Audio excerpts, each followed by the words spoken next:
Assalamualaikum warahmatullahi wabarakatuh. Senang sekali berjumpa lagi bersama saya Elva Anggraini dalam pelajaran biologi. Kita masih membahas tentang struktur dan fungsi anatomi tubuh pada manusia, di mana hari ini saya akan membahas tentang sistem pencernaan pada manusia. Selamat menyaksikan. Oke, apa sih yang terjadi pada saat kita makan? Terus kenapa kalau misalkan kita nggak makan atau kita nggak minum tuh kita ngerasa lemas atau kurang bertenaga? Dan kenapa ada rasa lapar dan rasa kenyang di dalam tubuh kita? Nah, semua itu jawabannya adalah karena di dalam tubuh kita itu ada yang namanya sistem pencernaan, di mana sistem ini yang nanti akan mengolah makanan dan minuman yang masuk ke dalam tubuh kita, kemudian nanti akan diserap sehingga tubuh kita itu punya energi. Supaya apa? Supaya kita bisa melakukan banyak aktivitas gitu. Nah, proses pencernaan ini merupakan suatu proses yang melibatkan alat-alat pencernaan dan kelenjar-kelenjar pencernaan. Jadi di sistem pencernaan itu ada organ-organ yang nantinya mereka akan membentuk sebuah sistem gitu. Karena kan tubuh kita tersusun dari sel, sel membentuk jaringan, jaringan membentuk organ. Nah, nanti kumpulan dari organ ini akan membentuk sebuah sistem. Makanya kita banyak bahas tentang sistem pencernaan gitu ya. Nah, fungsi dari sistem pencernaan ini itu memecah bahan makanan menjadi sari-sari makanan yang nantinya akan diserap oleh tubuh kita. Masih ingat ya tentang pelajaran sistem sirkulasi di mana di sistem sirkulasi itu membahas kalau sari-sari makanan, oksigen dibawa oleh darah untuk disebarkan ke seluruh tubuh supaya tubuh itu mendapatkan nutrisi, mendapatkan energi untuk melakukan aktivitas di dalam tubuh itu sendiri. Nah, sari-sari makanan itu didapat dari sistem pencernaan ini. Sistem pencernaan inilah yang akan mengolah makanan itu menjadi sari-sari makanan. Nanti kita akan bahas ya. Kemudian apa sih organ-organ yang dibahas di sistem pencernaan? Pada sistem pencernaan itu ada organ-organnya. Yang pertama adalah mulut, kemudian kerongkongan. Nah, setelah masuk kerongkongan nanti makanan itu masuk ke lambung, kemudian lanjut ke usus halus, kemudian ke usus besar dan berakhir ke anus. Selain organ-organ pencernaan yang membantu proses pencernaan makanan pada manusia, itu ada juga yang namanya adalah kelenjar pencernaan. Itu terdiri dari hati dan pankreas. Kita akan bahas satu persatu dulu. Yang pertama adalah saluran pencernaan. Oke, kita akan bahas yang pertama dulu adalah rongga mulut. Makanan itu kan masuk pertama kali ke dalam tubuh itu lewat mulut. Ya, di dalam rongga mulut itu makanan mulai dicerna secara mekanis dan kimiawi. Karena di dalam mulut itu ada beberapa alat yang berperan dalam proses pencernaan, yaitu adalah gigi, lidah, dan kelenjar ludah. Kita akan bahas yang pertama dulu, yaitu gigi. Gigi pada manusia ini berfungsi sebagai alat pencernaan mekanis. Karena gigi inilah yang membantu memecah makanan menjadi potongan yang lebih kecil. Nah, hal ini juga membantu enzim pencernaan agar dapat mencerna makanan itu lebih cepat. Nah, selama pertumbuhan dan perkembangan, gigi manusia itu mengalami perubahan. Jadi, yang pada saat kecil itu kita adanya gigi susu, nah pada saat dewasa kan menjadi gigi tetap atau gigi permanen. Pada anak-anak itu biasanya giginya berjumlah 20 dengan susunan gigi. Yang pertama ada yang disebut dengan gigi seri, ini berjumlah 8 buah. Fungsinya untuk memotong makanan. Kemudian ada juga yang disebut dengan gigi taring, jumlahnya adalah 4 yang berfungsi sebagai merobek makanan. Kemudian ada juga gigi geraham kecil, jumlahnya ada 8 buah, fungsinya untuk mengunyah makanan. Nah, ketika anak-anak ini mulai tumbuh dan berkembang, gigi susu ini mulai tanggal, terus digantikan sama gigi permanen. Kalau gigi permanen itu jumlahnya 32 buah. karena ada penambahan geraham besar, itu banyaknya sekitar 12 buah gigi. Kemudian kalau lidah ini membantu mengaduk atau membolak-balikan makanan sampai menjadi bulatan-bulatan atau yang disebut dengan bolus. Dan lidah ini juga membantu proses menelan makanan, artinya yang membantu memasukkan makanan untuk terus lanjut ke organ berikutnya. Pada permukaan lidah itu ada tonjolan-tonjolan papila yang berfungsi sebagai indera pengecap yang dapat membedakan rasa. Makanya kita bisa bedakan ada rasa manis, kemudian ada rasa asin, asam, dan pahit ya pada makanan atau minuman yang kita konsumsi. Selain itu, di dalam mulut juga ada yang disebut dengan kelenjar saliva atau kelenjar ludah yang fungsinya untuk mencerna makanan secara kimiawi. Kalau untuk kelenjar saliva ini ada 3 macam, yaitu yang pertama ada yang disebut dengan kelenjar parotis, kemudian ada juga yang disebut dengan submandibularis, dan yang ketiga adalah sublingualis. Nah, selanjutnya itu masuk ke kerongkongan atau esofagus. Kerongkongan ini adalah saluran penghubung antara mulut dan lambung. Oke, kita bisa lihat ini ada kayak terowongan gitu di dalam tubuh kita. Bagian atasnya itu tersusun dari otot lurik. Kemudian bagian bawahnya itu tersusun dari otot polos. Makanan yang masuk tadi tuh ya, kemudian bergerak melalui kerongkongan, itu disebabkan karena adanya gerakan peristaltik, yaitu kontraksi otot yang menyerupai gelombang di dalam saluran pencernaan kita, supaya makanan itu bisa masuk ke lambung. Oke, saluran pencernaan ini bersimpangan dengan saluran pernafasan di daerah pangkal kerongkongan atau yang disebut dengan faring. Karena setelah paring itu ada 2 saluran. Ada saluran pencernaan, ada saluran pernafasan. Jadi ada yang berfungsi untuk menutup dan membuka saluran supaya nggak tertukar tuh di mana saluran pencernaan dan saluran pernafasan, di mana nanti kan ada oksigen, ada karbon dioksida gitu yang masuk keluar ke dalam tubuh kita. Selanjutnya adalah lambung. Lambung ini merupakan organ pencernaan yang terletak di sebelah kiri rongga perut bagian atas dan tepat di bawah diafragma.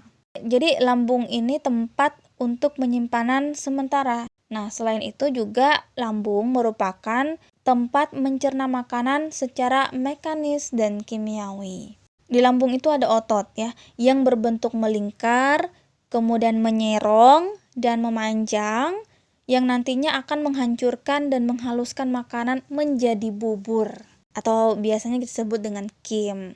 Selain itu juga dihasilkan getah lambung untuk menyederhanakan zat makanan yang kompleks ya, supaya dia lebih halus sampai menjadi bubur. Nah, pengeluaran getah lambung ini dipengaruhi oleh banyaknya makanan yang masuk ke dalam lambung. Dan getah lambung ini ketika dia keluar itu juga diatur oleh yang namanya hormon gastrin.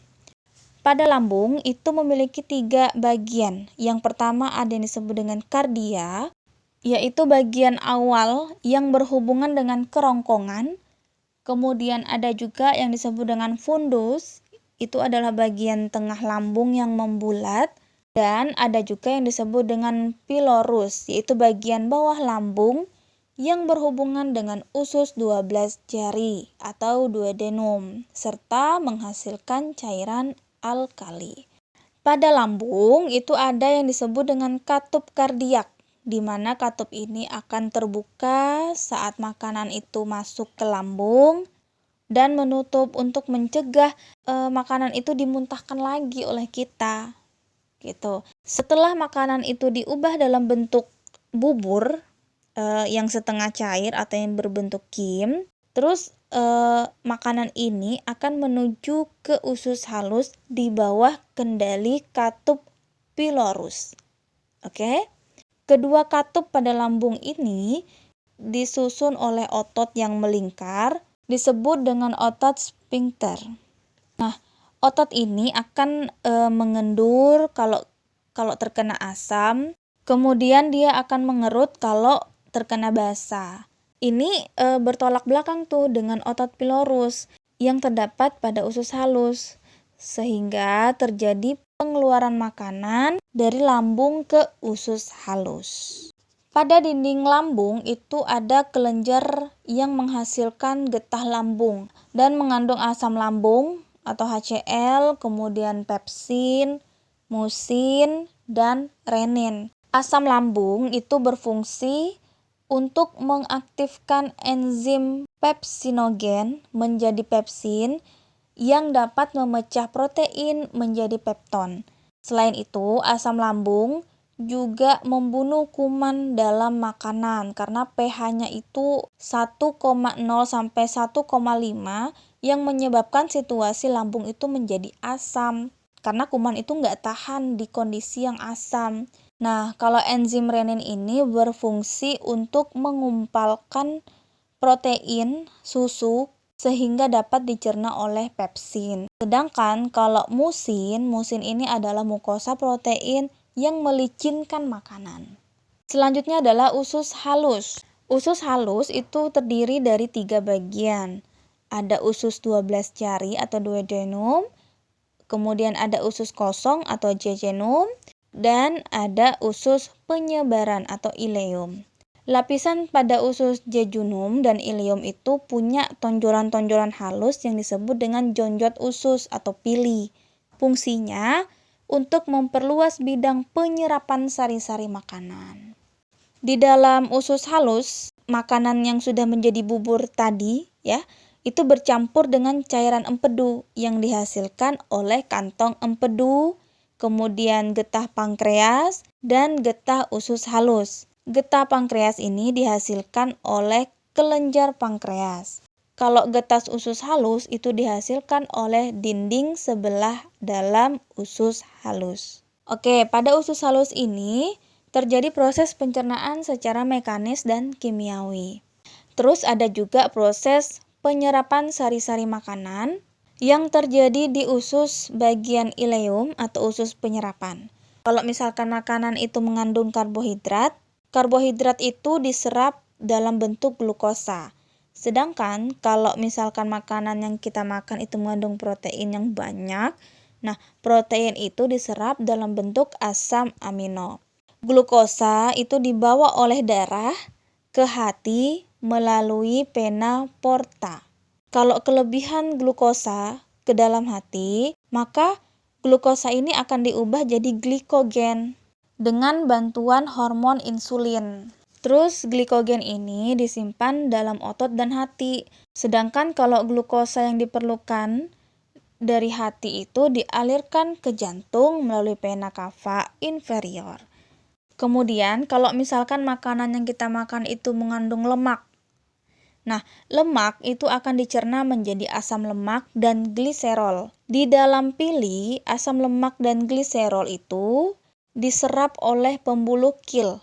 Ya, itu ada pembuluh limfa, pembuluh getah bening. Nah, nanti selanjutnya pembuluh limfa ini yang bermuara pada vena cava dibawa ke jantung. Kemudian lanjut ke usus besar atau kolon.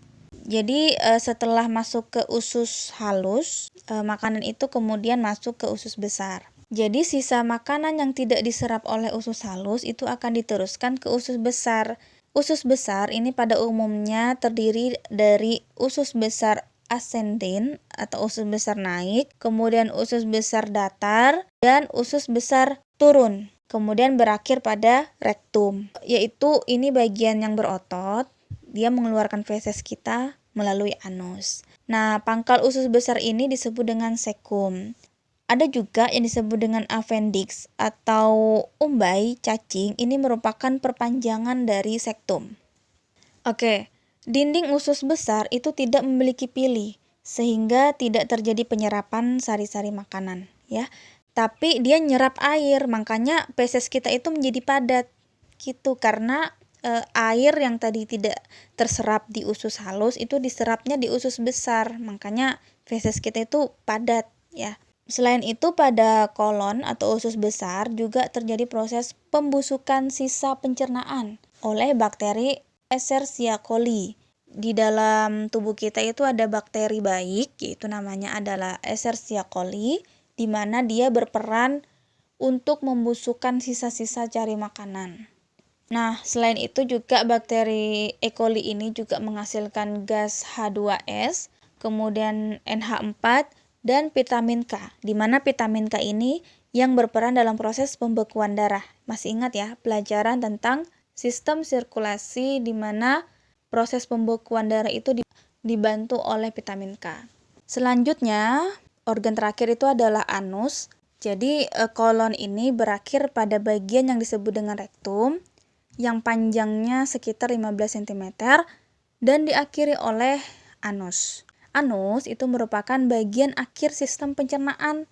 Fungsinya untuk lubang pengeluaran sisa pencernaan. Pada anus itu ada otot volunteer yang dikendalikan oleh kehendak kita. Makanya kalau misalkan tiba-tiba lagi jalan terus kita mau BAB, kadang kita bisa nahan kan. Nah, karena di sana itu ada otot volunteernya ini yang bisa dikendalikan oleh diri kita sendiri gitu. Oke?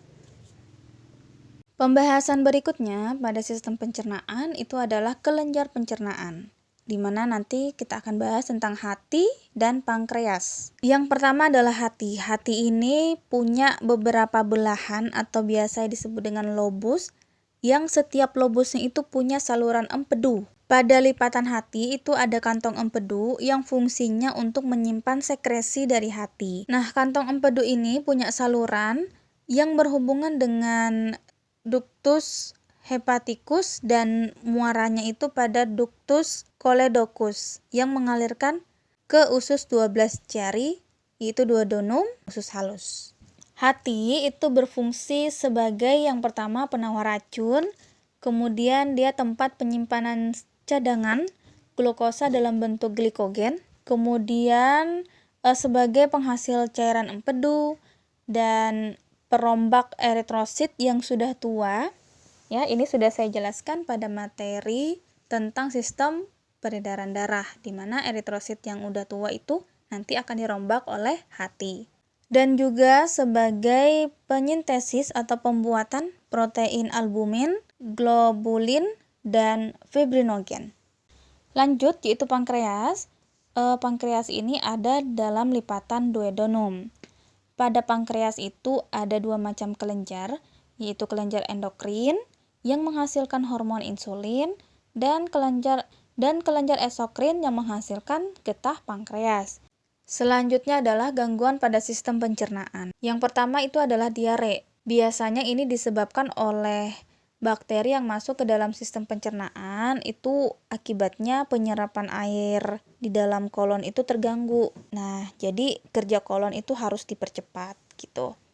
Kemudian yang kedua adalah appendicitis. Ini merupakan infeksi appendix yang terjadi karena peradangan yang menyebabkan pembengkakan dan dapat merusak appendix. Biasanya disebabkan bakteri, sering juga disebut dengan radang usus buntu. Kemudian ada juga enteritis, ini peradangan pada usus besar atau usus halus ya. Biasanya disebabkan oleh bakteri. Berikutnya adalah konstipasi atau biasanya kita nyebutnya adalah sembelit. Ini susah buang air besar karena penyerapan air di kolon terlalu banyak. Sehingga penderitanya itu mengalami pengerasan feses ya, sampai sulit untuk dikeluarkan gitu. Kemudian berikutnya adalah wasir. Ini gangguan pencernaan itu berupa pelebaran pembuluh darah balik pada jaringan pembuluh darah di bagian anus ya, akibat tekanan yang berlebihan. Nah, berikutnya adalah kanker usus. Ini pertumbuhan sel kanker pada usus halus dan usus buntu. Banyak kanker usus besar yang diketahui itu berasal dari polip adenoma pada usus dan penumpukan tinja akibat konstipasi atau sembelit tadi ya, yang terlalu lama. Perkembangan polip ini kadang-kadang akhirnya menjadi kanker. Oke, itu dia pembahasan tentang pencernaan pada manusia. Sampai jumpa di video berikutnya. Assalamualaikum warahmatullahi wabarakatuh.